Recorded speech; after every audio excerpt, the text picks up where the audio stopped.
Assalamualaikum warahmatullahi wabarakatuh. Alhamdulillah, alhamdulillahilladzi an'amana bil imani wal islam.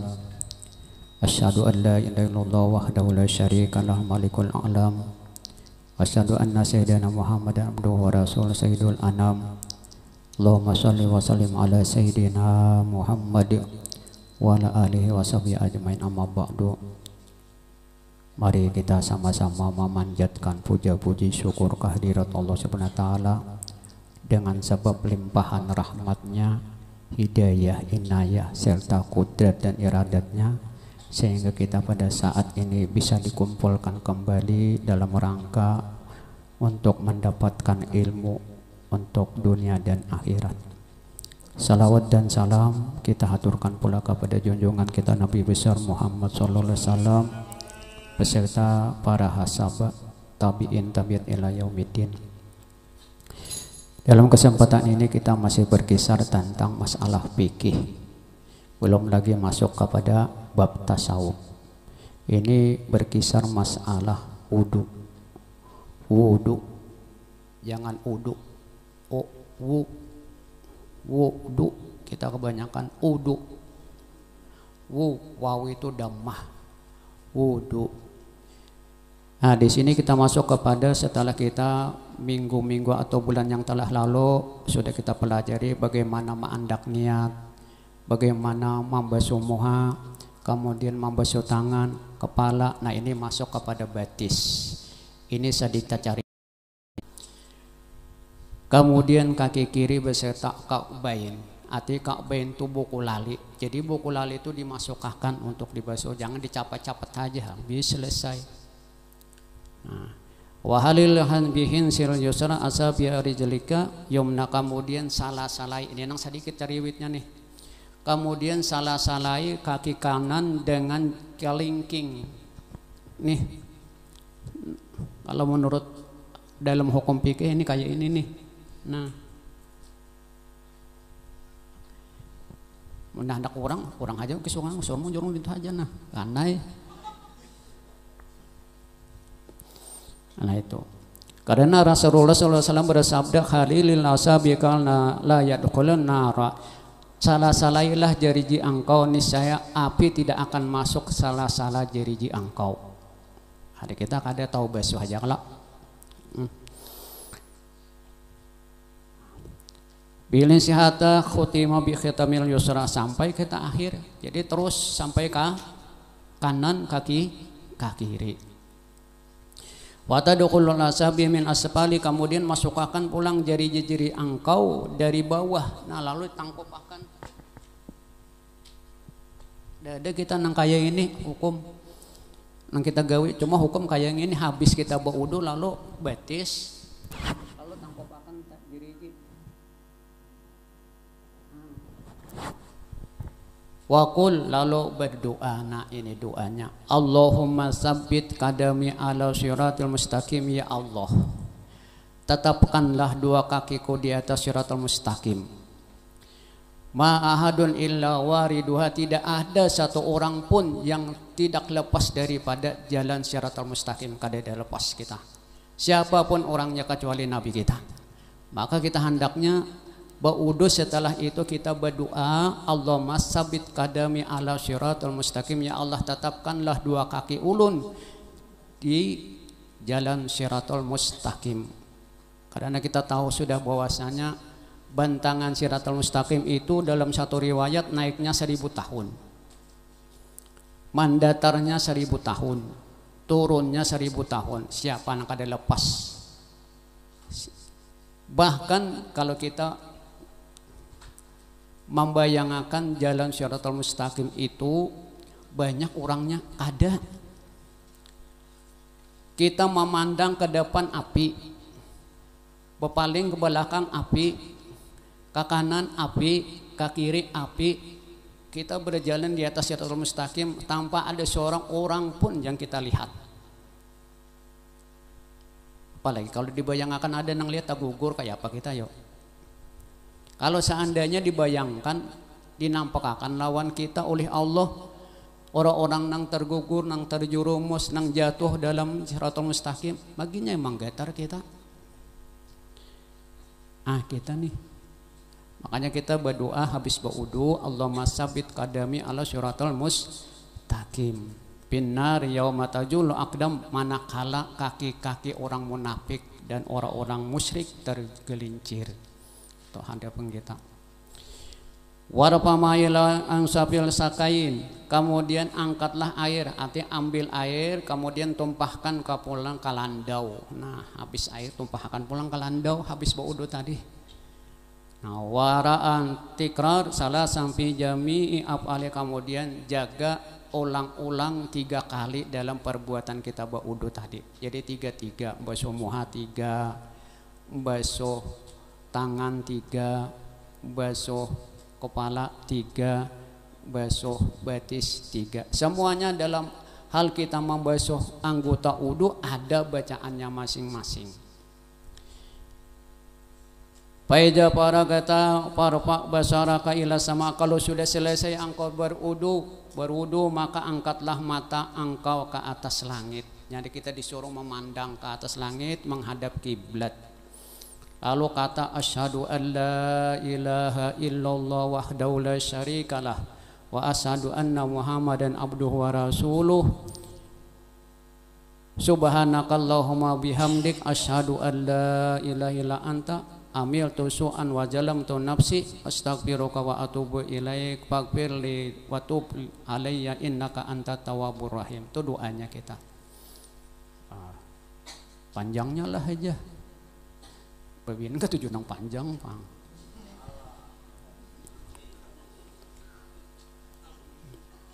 Nah jadi doa kita setelah kita berwudu, kita pandangkan mata kita ke atas langit menghadap kiblat, lalu kita berdoa dengan mengucapkan syahadat dahulu. Asyhadu an la ilaha illallah wahdahu la syarikalah wa asyhadu anna muhammadan abduhu wa rasuluh.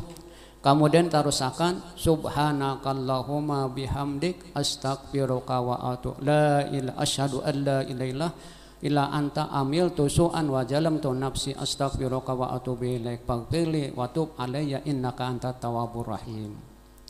Kemudian diterusakan Allahumma ja'alni minat tawabina wa ja'alni minal mutatahhirin wa ja'alni min ibadikas sholihin. Ini terusan daripada doa kita. Bahkan dalam satu riwayat, barang siapa selesai berdoa maka dibukakan oleh Allah Ta'ala pintu 8 daripada pintu surga. Apa yang kita hendak? Kalau seandainya kita waktu habis berwudu tadi, wudu habis selesai lalu berdoa, mati kita, pintu surga 8 dibukakan. Jadi kalau hendak masuk surga, mati mbah berwudu. Ya matinya mati, jangan mati nang benong ya. Kalau mati wajalni saburan syakuran, ya Allah jadikanlah hamba ini daripada orang yang sabar dan syukur. Sabar syukur. Nih, apalagi di masa wayah ini kita kada lepas daripada sifat sabar dan syukur. Wajalni azkuruka zikran katsira, ya Allah jadikanlah ulun ini orang yang selalu zikir kepada engkau, zikir yang banyak.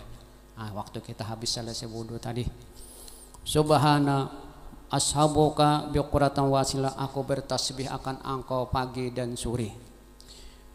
Paman qara haji Daud, barang siapa membaca ini dua, biwudu'i harajat khatayaha min jamil a'dai, maka keluarlah daripada anggota tubuhnya sekalian dosa-dosanya. Nah ini yang berderau akan surat berderau bedanya beliau. Asyhadu an la ilaha illallah wahdahu la syarikalah wa asyhadu anna muhammad abduhu wa rasuluh subhanakallahumma wa bihamdik asyhadu an la ilaha illa anta amiltu su'an wa zalamtu nafsi astaghfiruka wa atubu ilaik faghfirli wa tub alayya innaka antat tawwabur rahim. Allahumma ja'alni minat tawabina wa ja'alni minal mutatahhirin wa ja'alni min ibadikas sholihin wa ja'alni saburan syakuran wa ja'alni azkuruka zikran katsira ashabuka bukratan wa asila. Habis selesai.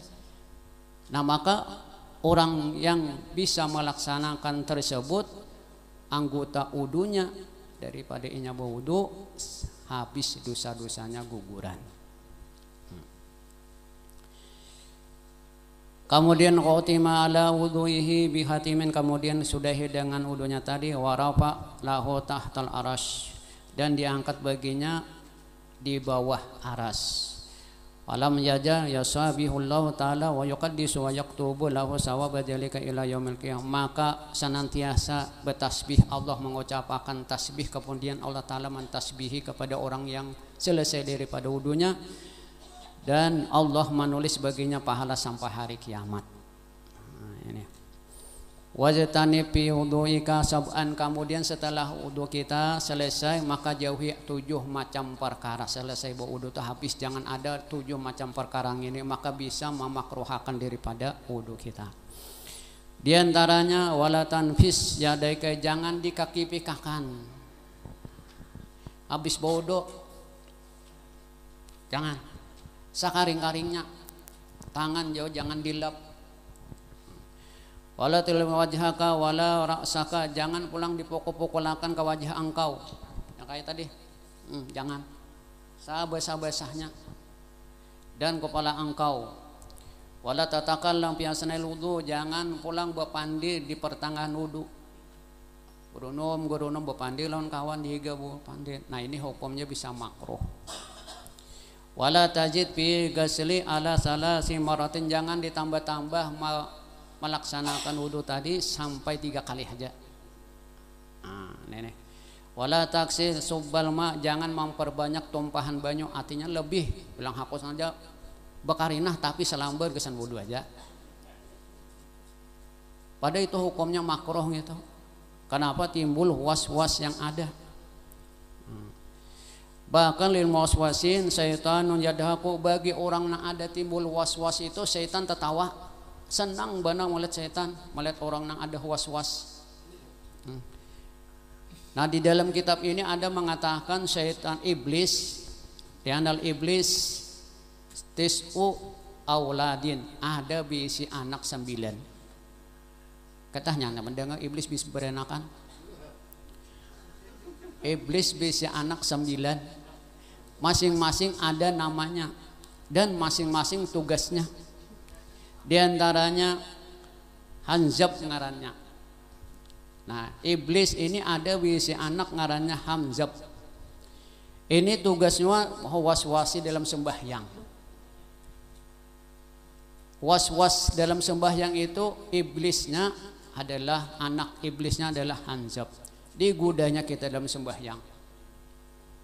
Maka kadang-kadang kita hanya mengangkat takbir, belum lagi masuk Fatihah, sudah macam-macam datangan. Bagi orang yang ketujuh monjun tantaran ada.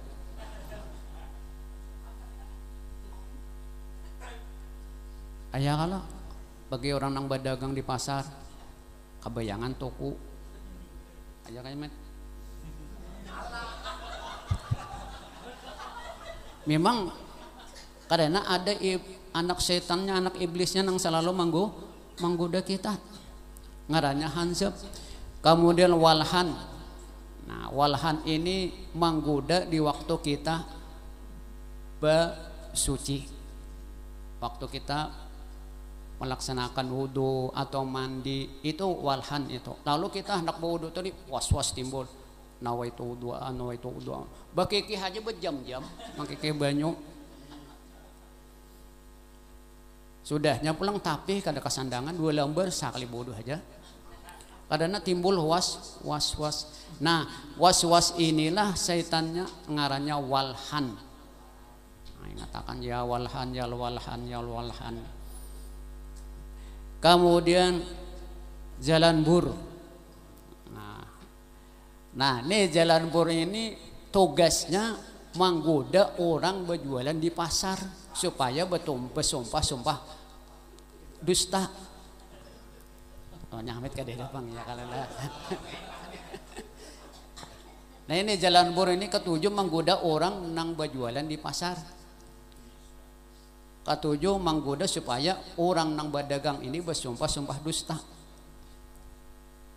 Ini jalan burung arahnya. Ada orang berdagang datanginya situ di bujuk-bujuknya. Ada orang menawar pada akan ini. Kemudian akwar. Nah akwar ini tugasnya iblis memberi tugas kepada si akwar ini ketujuh menggoda manusia supaya berbuat zina. Akwar ini disuruhnya laki bini ini bersunyian di kamar, pada belum halal nikah lagi. Akhirnya terjadilah sesuatu yang kada di kehendaki. Kemudian wasnan, nah ini ngarannya macam-macam, ada 9 anak si iblis ini, ada 9. Wasnan syaitanun naum, ini ketujuh menggoda orang supaya guringan. Di majelis ia juga mengantuk aja. Di pusatnya oleh si wasnan. Ini memang ada nang tukang ganggu, ngarannya wasnan. Godo-godonya apabila suatu perkara nang pina semangat lawan nafsu, mata ini caget tuh. Tapi bila bertantangan dengan nafsu, wah ya sudah. Lintuk panggulu. Nah, jadi kekanakan mengapa nama mengarasi gulu kita ini bingungnya. Ternyata mata, coba kalau mata mengantuk, ada ketahanan pahang gulu. Tapi kalau sudah mata caget, umpat juga pahang gulu caget. Tapi kalau sudah mata langgriut, nah ya sudah nah. Ya kalau mengantuk ada apa-apa, mengantuk istilahnya asal jangan talior-lior.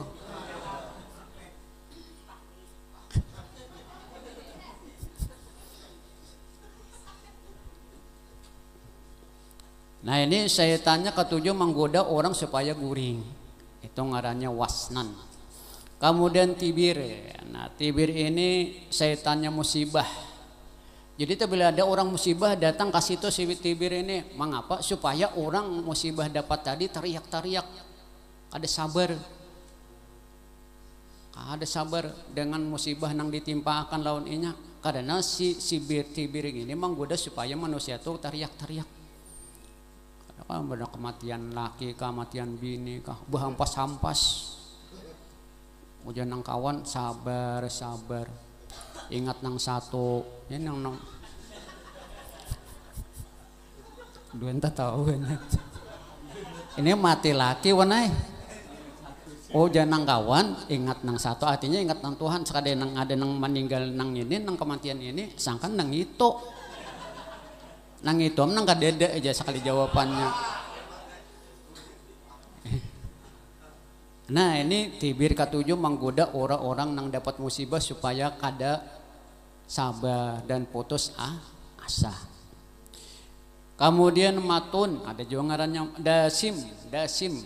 Nah ini dasim ini seton ta'am. Ini ketujuh menggoda orang nang masuk dalam makanan, ke warung makanan kada baca bismillah. Kita makan bersama-sama kada pernah baca bismillah. Ini karena disetopnya oleh dasim ini. Ketujuh menggoda orang supaya makan jangan membaca bismillah. Padahal bismillah itu adalah satu barakah. Kullu ri'in la yubali bin bismillah. Barang siapa tidak diawali dengan perkara bismillah, maka perkara tadi maktu artinya kurang barakah. Ini jadi ketujuh orang-orang nang makan digodanya supaya jangan membaca bismillahirrahmanirrahim. Akhirnya iblis umpat makan lawan kita. Dalam ada satu riwayat Nabi Tokurihing. Karena iblis ini terbilainya makan, si dasim ini umpat makan, inya apabila orang itu kada membaca bismillah. Kebetulan orang nang makan tadi di tengah jalan baca bismillah, muak inya. Jangannya kita dilihatkan muaknya si dasim itu mungkin kada jadi makan kita. Makan, kada berbismillah dulu pertama kali makan. Kaingatan, lalu di tengah jalan bismillah awali wal akhirih, lalu bakum baca bismillah awal dan akhirnya, muak si dasim tadi. Kalau seandainya kita melihat dinampakkan Allah Ta'ala dasim si muak, mungkin kita kadang makan ampihan. Kita hajakin kawan kadang-kadang muak wahin di hadapan nasi kita. Pada pesumpalan nasi dimontong nih wahin. Ayo orang mahambur beras kuning. Wah. Ayo tamakan nasi kita pulanglah. Ada nang ampi berdiri merajuk. Walaupun nasi pak istilahnya itik panggang kah, sate kah, tapi kawan wahin menyambur ke piring seorang. Itu wahinnya kada beedep ya Allah.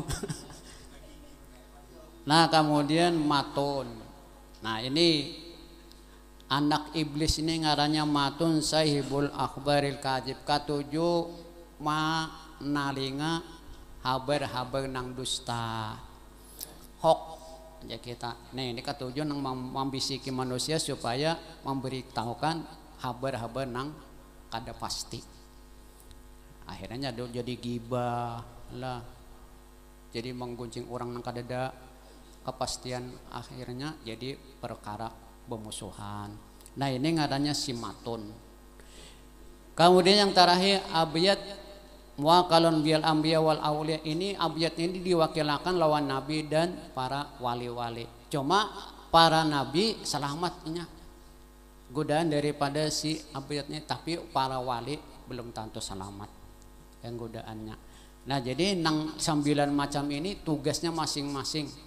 Pertama hanjab, ketujuh menggoda orang sembahyang. Hanjab. Jadi kalau kita sembahyang Allahu Akbar, sudah macam-macam ingatakan si hanjab. Oh, hanjab ini macam-macam aja lan ulun nih. Ingatakan ingatan kita lan Allah Taala. Akhirnya kita sembahyang bisa khusyuk. Kemudian waktu kita nembus suci, ini datang pulang sil walhan. Walhan ngarannya. Digodanya supaya kita was-was, bauduna nawa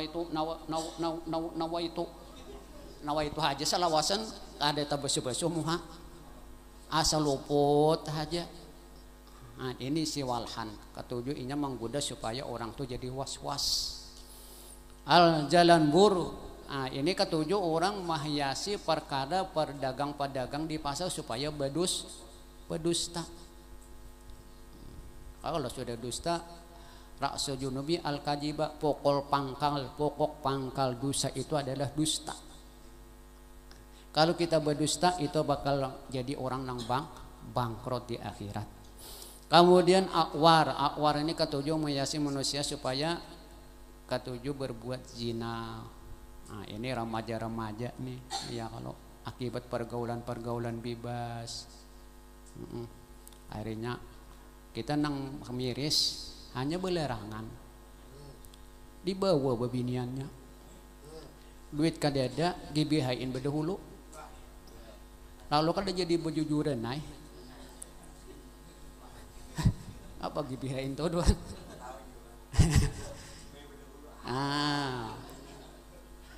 Ini wah ini sudah ngalih ditangguh lagi wajah ini, hanya beputusan dibawa beraunan. Nang mama ketujuh aja juga pulang, abahnya ii juga. Nah, ini nang salahnya kita ini. Itu hukumnya haram, belum akad nikah lagi. Kecuali akad nikah tasarah situ ampunnya juga. Kemudian wasnan. Nah wasnan ini ketujuh menggoda orang nang mengantuk di posot-posotnya belakang supaya tak guring. Nah ini wasnan. Kau nanti bir setan musibah ketujuh menggoda orang nang dapat musibah supaya kada sabar dan putus asa. Ini kemudian dasim setan makanan. Ini ketujuh orang datang orang makan digudanya supaya jangan membaca bismillah. Padahal kita membaca bismillah adalah satu sunat daripada sunnahnya Rasulullah. Bahkan kalau kita makan bersama-sama dengan keluarga disunatkan kita ini, apalagi kepala keluarga benyaring baca bismillah. Kita makan sekeluargaan. Nah kita gini kepala keluarga ini benyaring baca bismillah supaya anak bini kita ini mendengar kita membaca bismillah lalu ini menuruti. Ini abahnya kayak itu juga ranai ngap habis. Ada baca bismillah. Karena jam 10 makan pulangnya kada bismillah. Jadi sing makan Karena tengah hari makan pulang, jam 2 makan pulang, jam 5 makan malam makan pulang. Lapar aja. Gara-gara kada bebis. Karena bismillah itu adalah satu barkah. Nah kemudian matun ini Saibul Akhbar ketujuh maulah orang bedus tak menerima habar dus tahok. Karena abiyat, nah abiyat ini mewakili Nabi lawan wali-wali. Ini tugasnya mendampingi para ketujuh menggoda para nabi-nabi. Cuma Nabi selamat karena orang maksum. Ada wali ini belum tentu maksum lagi, bisa tanggawin nama maksiat. Nah mudah-mudahan cerita ini menambah pengalaman bagi kita lah. Mudah-mudahan dalam keadaan husnul khatimah. Jadi insya Allah aja minggu akan datang kita libur dahulu menghadapi haul Habib Umar ibnu Ibrahim bin Syekh Al-Habsyi. Mudah-mudahan acara yang akan datang dilancarkan oleh Allah Subhanahu wa taala, dimudahkan segala urusannya. Mudah-mudahan kita pun diberikan kesehatan dan panjang umur dan husnul khatimah. Al-Fatihah. A'udzubillahi minasyaitonir rajim. Bismillahirrahmanirrahim. Rabbil alamin wassalatu wassalamu ala sayyidina Muhammadin wa ala alihi Allahumma anfa'na bima 'allamtana warzuqna ilman yanfa'una ya mu'allim Ibrahim alimna Allahumma yassirna umurana ma'aratil qulubina Allahumma yassir wa la tu'assir bi tamim al-khairin ala kulli syai'in qadir. Rabbana atina fid dunya hasanah wa fil akhirati hasanah wa qina adzabannar. Wa sallallahu ala sayyidina Muhammadin wa ala alihi rabbil alamin. Taqabbalallahu minkum wa billahi taufiq wa hidayah. Assalamualaikum warahmatullahi wabarakatuh.